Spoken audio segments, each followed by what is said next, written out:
Gracias por estar con nosotros de vuelta en el programa. Quiero ahora dar la bienvenida a Raúl Sánchez Vaca, quien es director de la Oficina Scout Mundial Región Interamericana Instancia, que representa a la Organización Mundial del Movimiento Scout y que justamente, bueno, es una organización que representa y brinda asistencia técnica a las 34 organizaciones Scout nacionales en más de 33 países de América y el Caribe. El movimiento Scout lleva muchísimo tiempo, fundado en 1907, pero para eso está aquí Raúl, para que nos hable de toda la historia del movimiento y sobre todo la región interamericana que se dedica. Raúl, bienvenido a Cala, ¿cómo estás? Muy bien, muchas gracias. Lo primero que te voy a decir es que, oye, el uniforme me encanta.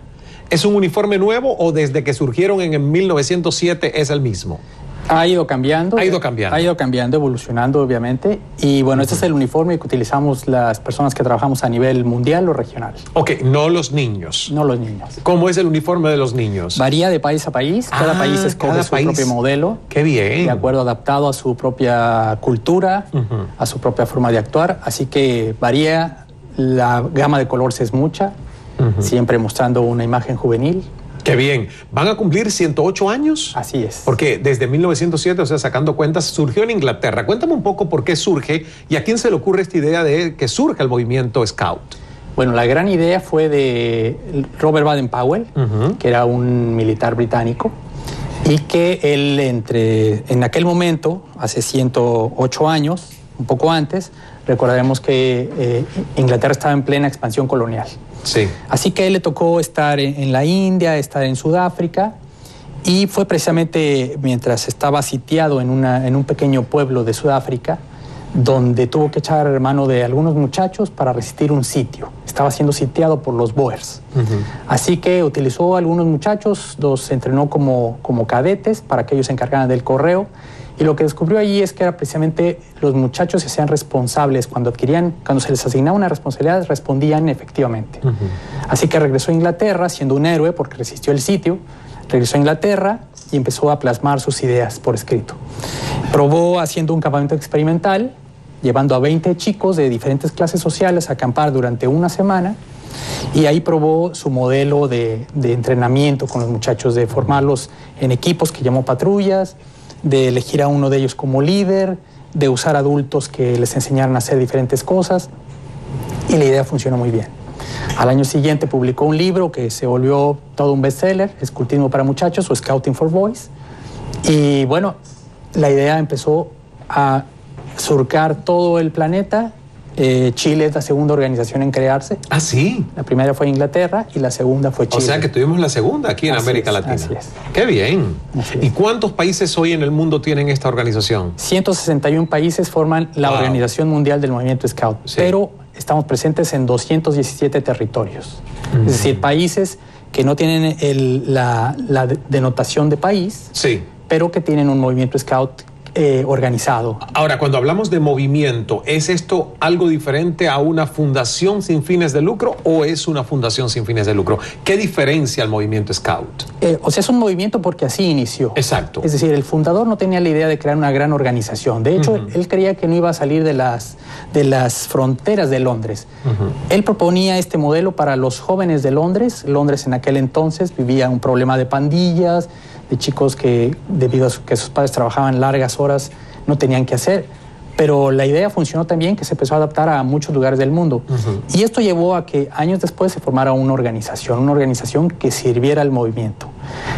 Dependiendo de cada país forma su propia asociación nacional, organizaciones Scout nacionales como la llamamos nosotros. Y dependiendo de la legislación del país, puede ser una fundación, una ONG, depende de las modalidades legislativas. O sea que depende exactamente del territorio de cada país. Ahora, yo me imagino que la misión a nivel mundial sí debe ser la misma para todo el movimiento. ¿Cuál sigue siendo la misión casi 108 años después? Bueno, hoy en día nosotros tenemos muy claro, nuestra misión es contribuir a la educación de la gente joven a través de un modelo de valores para construir un mundo mejor. Así de manera muy sintetizada, es un enunciado algo largo, pero digamos que esos son los ejes. Contribuir a la educación de la gente joven a través de un modelo de valores y que eso sirva para construir un mundo mejor. ¿Y hay una ley Scout? Así es. ¿Cuál es la ley Scout y la promesa? La ley Scout es un decálogo que el mismo fundador enunció en su libro, que son 10 artículos, que no es una ley tal cual porque no prohíbe nada, invita a la acción, todo está en tiempo presente y en positivo. Por ejemplo, el primer artículo, que también varía dependiendo del país la redacción, pero habla en términos generales que el Scout cifra su honor en ser digno de confianza, es decir, para un Scout se vuelve honorable en cuanto es digno de confianza de los demás. Digno de confianza. Así es el primer artículo. Sí. Y así podríamos ir con los demás, que habla del servicio, que habla de la hermandad mundial, que habla del cuidado del medio ambiente, que habla de ser trabajador, cuidadoso del bien ajeno. Así cada país decide. Hay países que aumentan un par de artículos más, hay algunos países que utilizan el texto original y hay algunos que lo adaptan a su realidad nacional. ¿Cuántos millones de miembros tiene el movimiento en estos momentos en el mundo? Hoy en día hay 40 millones de miembros 40 en todo millones. el mundo, sí. ¿Y hay edades? O sea, ¿hay un registro de edades para pertenecer y que te expulsen porque ya eres mayor y no cabes dentro del movimiento Scout? En realidad uno puede ser Scout a partir de que uno inicia hasta que uno decide salir. ¿Ah, sí? Es decir, claro, el programa beneficia solamente a niños y jóvenes. Ajá. ¿De qué edades? ¿Cuál es la edad mínima en los niños? Varía también de país a país, pero en general empieza a los 7 años, en algunos países empieza un poco antes, a los 6, y termina el programa para los beneficiarios, para los jóvenes que viven el movimiento Scout, termina a los 21 o 22 años. También varía de país a país, algunos terminan a los 18 años, pero después de eso uno puede continuar perteneciendo al movimiento Scout, como es mi caso, claro, por ejemplo. Y bueno, hasta que incluso hay gente que muere siendo Scout. Muy bien. ¿Cuánto es el cálculo? Porque 40 millones son los que en estos momentos pertenecen. Sí. Pero en 108 años se ha hecho la estadística de cuántas personas han sido impactadas por el movimiento Scout. Se estima más o menos que son unos 500 millones de personas las que han formado parte de la organización en algún momento de su vida. Nos vamos casi ya al break en un minuto, pero también se habla de un método. El método Scout, ¿qué es? El método Scout es precisamente una forma de actuar. Nosotros lo llamamos nuestra tecnología, es decir, cómo hacemos las cosas para lograr nuestros resultados. Y entonces ahí habla, por ejemplo, de que en toda actividad tiene que estar presente la vivencia de la promesa y la ley Scout. Habla también de que debe haber contacto con la naturaleza, actividades al aire libre, de que la función del adulto es de manera estimulante. Habla también de que tiene que haber un método para revisar la progresión de los jóvenes, es decir, cómo van avanzando, cómo van adquiriendo habilidades, competencias, conocimientos. Entonces, todos esos elementos forman lo que llamamos el método Scout. Bueno, formalmente yo no pertenecía al movimiento Scout, pero tú me recordabas que si había sido pionero en Cuba, que es como nos dicen a los niños, ¿no? Y hasta la secundaria básica, y usábamos pañoletas y había un movimiento de pioneros exploradores, que yo diría es la versión cubana, independiente, porque no creo que está asociado al movimiento Scout, pero más o menos era eso, llevarnos a la naturaleza, estimularnos nuestra capacidad de pensar, de aprender a vivir de manera independiente, así que, bueno, de alguna manera tuvo una versión. Así es, ¿no? No, de hecho, lo que sucedió en los países del bloque comunista es que cuando llegó el comunismo, desde la Unión Soviética, y después en Cuba y en China, ellos tomaron el modelo Scout, que ya existía en esos países. Rusia ya tenía un movimiento Scout y tomó el modelo, pero claro, lo tomó como elemento de formación en los principios del Estado. Claro. Pero tomó elementos como la pañoleta, por ejemplo, ¿no? Y otros elementos propios del método que hoy en día todavía siguen funcionando entre ellos. Claro, no forman parte de la organización, de hecho son los pocos países que no están dentro del movimiento Scout. Vamos a la pausa, seguimos conversando en breve con Raúl Sánchez Baca, es el director de la oficina Scout Mundial Región Interamericana. No se me vaya.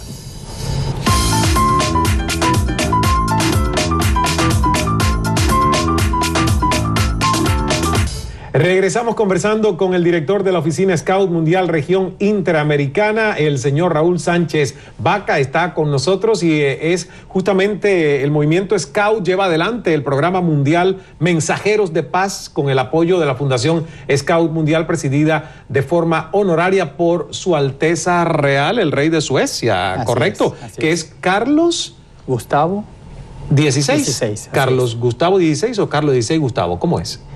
Ellos lo escriben Carlos 16 Gustavo. Así es. Porque el número está en el medio de los dos nombres. Una cosa un poco extraña, pero en Suecia es así.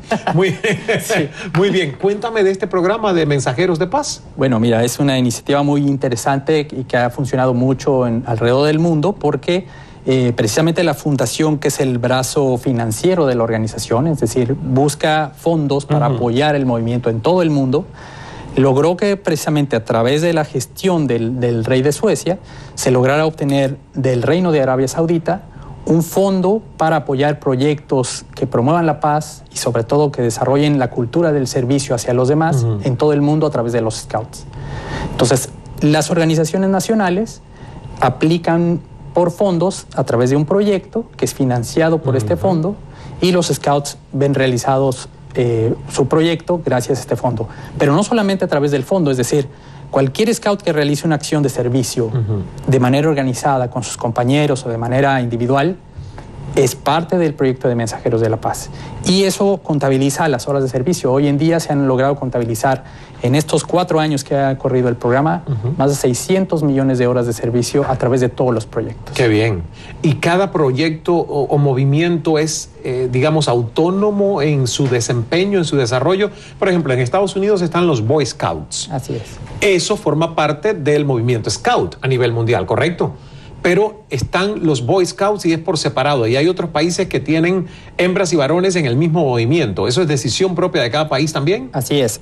Lo que tenemos estos 161 países que forman parte de la organización como miembros plenos es que la organización los recibe en su seno. Es decir, todos juntos forman la organización. Sin embargo, cada país, de acuerdo a la legislación propia y de acuerdo a su propia cultura, define la manera en la que opera su organización. Por eso la diferencia de edades, por eso también la preferencia de utilizar solo varones para el movimiento Scout o de tener hombres y mujeres dentro de la misma organización. Eso es algo que decide cada país. Bueno, tengo que mencionarte porque yo me imagino que es algo con lo que a ustedes les ha tocado lidiar también. La publicación que el diario Los Angeles Times difundió en el año 2012, que fue acerca de unos 1.200 archivos inéditos sobre voluntarios y empleados de los Boy Scouts, Estados Unidos, supuestamente acusados de cometer abusos contra cientos de menores de edad. Cuando algo así ocurre, ¿cuál es la posición de la Organización Mundial del Movimiento Scouts sobre casos como este? Bueno, evidentemente la organización, dentro de sus principios está el que es intolerante a cualquier tipo de abuso hacia menores. Claro. De que que estén agrupados dentro de cualquier organización nacional. Y evidentemente respeta los procesos legales que se llevan a cabo en las organizaciones. Es decir, nuestra legislación Scout, nuestras normas Scout no están por encima de los procesos legales. Todo lo que hace la organización, y tenemos programas, diferentes programas, uno que es Safe from Harm, es decir, para reclutar a los adultos adecuados, buscar que los adultos que están al frente de los jóvenes sean los adecuados para trabajar con ellos, capacitarlos para que sepan actuar de manera correcta y obviamente buscar las instancias para que esto no suceda nunca. Claro. Y bueno, hubo mucha preocupación porque fue publicado, por ejemplo, que en este caso de la mayoría de los sospechosos de abuso sexual fueron expulsados evidentemente de la organización de Boy Scouts, pero muchos de ellos no enfrentaron procesos criminales por dichas violaciones y eso también causó cierta preocupación en la opinión pública, algo que no sé hasta qué punto le corresponde al movimiento Scout, porque sacarlo de la organización sí es una jurisdicción, digamos, de ustedes como movimiento. Procesarlos es más algo que tiene que ver con la justicia. Así es. Entonces habría que ver. En América Latina, ¿cuáles países tienen mejor organizado este movimiento y con qué tipo de programas? Si hay un evento que se llama Jamboree o Jamboree, esto es a nivel mundial, Así ¿correcto? es. Cuéntame qué se hace en estos encuentros. Bueno, el Jamboree Mundial es el gran campamento que lo inició el fundador. Él pensó que había que reunir a los scouts de todo el mundo, convocarlos y reunirlos en un solo espacio, precisamente para crear una cultura de la paz. Y bueno, el próximo lo tenemos ya muy cerca, es en Japón, en julio-agosto, que es cuando el 1 de agosto celebramos el aniversario del movimiento, y va a ser en Japón. Logra reunir el anterior, que fue en el 2011, que son cada 4 años, reunió a 40,000 scouts de todo el mundo. Y bueno, ahora en Japón esperemos que la misma cantidad más o menos. Es un programa a lo largo de 12 días. Los jóvenes participan en todo tipo de actividades, talleres, muchos talleres para aprender precisamente sobre cultura de paz, protección de los derechos humanos y obviamente muchas actividades propias de los Scouts, es un gran campamento, es una ciudad llena de tiendas de campaña, pero también con un fuerte sentido social. Hay programas de servicio para servir a la comunidad que rodea este campamento. Así que es la gran fiesta del movimiento Scout, lograr reunir ahí a jóvenes que provienen de todo el mundo, prácticamente de todo el mundo, para que convivan a lo largo de todos esos días en un ambiente de paz. Vamos a hacer la última pausa en nuestra conversación. Seguimos hablando del movimiento Scout. Cumple 108 años de existencia en todas partes del mundo. Ya volvemos.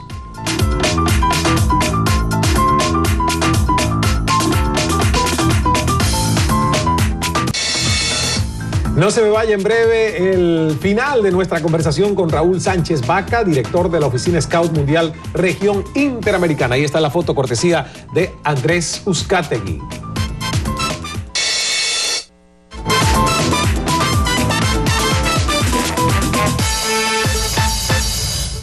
Llegando al final de nuestra conversación en esta segunda parte del programa con Raúl Sánchez Baca, director de la Oficina Scout Mundial Región Interamericana, instancia que representa a la Organización Mundial del Movimiento Scout. Y bueno, yo me imagino que hay mucha gente que pudiera, si no lo ha hecho, interesarse en convertirse en parte del movimiento como voluntarios. ¿Dónde debe acercarse en cada uno de estos países? ¿Hay páginas web donde uno puede buscar más información? Sí, bueno, tenemos nuestra página oficial a nivel mundial, que es scout.org, y ahí está el listado de todas las organizaciones de todos los países que forman parte. Uno puede ahí poner el link, ir a su propia organización nacional y evidentemente obtener ahí la información, porque los Scouts están distribuidos en muchas ciudades, pueblos, buscar la más cercana e integrarse directamente al movimiento Scout. Ahora, cuando uno se integra al movimiento como voluntario, por ejemplo, ¿hay un compromiso de número de horas? ¿Cómo es la disciplina, verdad, de cuánto tienes que, en cuestión de tiempo, otorgarle a la organización? Bueno, nosotros buscamos que el adulto joven, porque desde los 18 años, es decir, desde la mayoría de edad en el país correspondiente, uno puede integrarse como voluntario. Obviamente buscaríamos que se comprometa con la organización y dependiendo de su disponibilidad de tiempo podrá comprometerse un poco más o un poco menos, pero generalmente son reuniones semanales de un par de horas, 3, 4 horas tal vez a lo mucho, si hay que tener alguna reunión de programación, algo así, pero en realidad uno se va involucrando cada vez más. Es más, yo leyendo algo tuyo en cómo se define uno como persona, leía esto de que a través de la pasión y de la fuerza de voluntad es que uno puede definir quién es, ¿no? Y creo que el movimiento Scout lo hace muy bien, es decir, uno aquí encuentra en realidad quién es decir, a través de la convivencia, de lo que aprende, de las experiencias, uno se encuentra y hay una voluntad que lo mueve, una fuerza de voluntad y una pasión que le da propósito a lo que está haciendo. Bueno, es un placer tenerte en el programa. Se nos acaba el tiempo, Raúl. Yo muy agradecido de que hayas venido a informarnos de todo el movimiento Scout, porque la verdad uno sabe qué cosas son los Scouts, pero no tiene mucha información de cuándo surgieron, que van a cumplir ya 108 años y que están tan sólidos en nuestra América Latina. Y esa pañoleta me la traes, ¿no? Sí, te la traigo porque perfecto. Es la pañoleta de Mensajeros de la Paz. Mensajeros de la Paz. Aquí me la pongo. Muchísimas gracias. Mira que me queda muy bien con esto, ¿eh? Gracias. El secreto, izquierda? Claro que sí. El secreto del buen hablar es saber escuchar. Hasta la próxima. Gracias, Raúl. Gracias. Placer.